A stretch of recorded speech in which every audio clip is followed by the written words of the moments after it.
अगले साल वैसे तो लोकसभा चुनाव है, लेकिन महाराष्ट्र में विधानसभा चुनाव भी है और उससे पहले ही राजनीति तेज हो गई है। महाराष्ट्र में बीजेपी नेता पंकजा मुंडे अक्सर अपने बयानों की वजह से चर्चा में रहती हैं। अब पंकजा मुंडे ने एक कार्यक्रम में महाराष्ट्र विधानसभा चुनाव में टिकट को लेकर एक ऐसा बयान दिया है जिससे राजनीति में हलचल पैदा हो गई है। उन्होंने किसी और पार्टी को नहीं बल्कि अपनी ही पार्टी को चेताया है।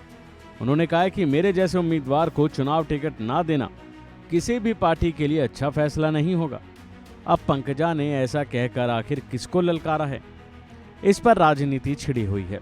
आइए आपको बताते हैं कि ये सारा माजरा क्या है।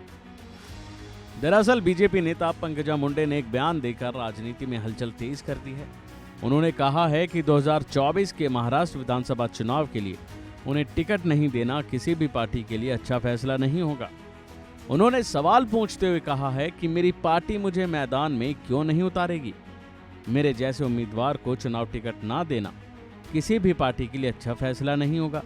अगर वे ऐसा फैसला लेते हैं तो उन्हें लोगों के सवालों का जवाब देना होगा। अगर कुछ वक्त पहले तक नजर डालें तो बीते सालों में ऐसी अटकलें लगाई जाती रही हैं कि पंकजा मुंडे को बीजेपी ने दरकिनार कर दिया है, यानी कि उन्हें साइडलाइन कर दिया है। पंकजा मुंडे 2019 में परली विधानसभा सीट पर अपने चचेरे भाई एनसीपी नेता धनंजय मुंडे से हार गई थी। पंकजा ने यह भी कहा कि वह किसी नए निर्वाचन क्षेत्र की तलाश में नहीं है। पंकजा ने कहा कि मैं अपनी बहन जो कि लोकसभा सांसद प्रीतम मुंडे हैं उनकी भी जगह नहीं लूंगी। 2019 की अपनी हार पर मुंडे ने कहा कि आपको ये देखने की जरूरत है कि कुछ उम्मीदवारों के कारण कितने वोट डाइवर्ट हुए। अगर धनंजय मुंडे के 15,000 वोट बढ़ गए होते तो मैं चुनाव जीत जाती। तो हाल ही में एनसीपी नेता सुप्रिया सुले द्वारा उनके बारे में की गई सहानुभूति टिप्पणियों पर पंकजा मुंडे ने कहा कि शायद वह अभी उसी दौर से गुजर रही हैं जिससे मैं करीब 10-12 साल पहले गुजरी थी। विशेष रूप से धनंजय मुंडे अब एनसीपी के अजीत पवार गुट के साथ हैं, जिसने शरद पवार के खिलाफ बगावत की थी और शिवसेना बीजेपी एनसीपी सरकार में राज्य मंत्री के रूप में कार्य करते हैं।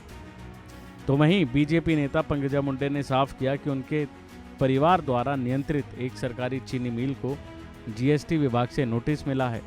जीएसटी विभाग के नोटिस पर पूछने पर उन्होंने कहा कि यह घटना 2 से 3 महीने पहले की थी और अभी भी हुई। हम इस पर सकारात्मक प्रतिक्रिया दे रहे हैं। तो वहीं देखा जाए तो महाराष्ट्र में बीजेपी ने साल 2019 के विधानसभा चुनाव हारने के बाद मुंडे को हाशिए पर धकेल दिया।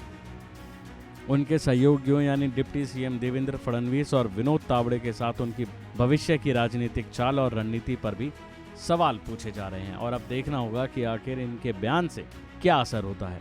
अभी के लिए फिलहाल इतना ही। खबरों में बने रहने के लिए देखते रहिए वन इंडिया हिंदी।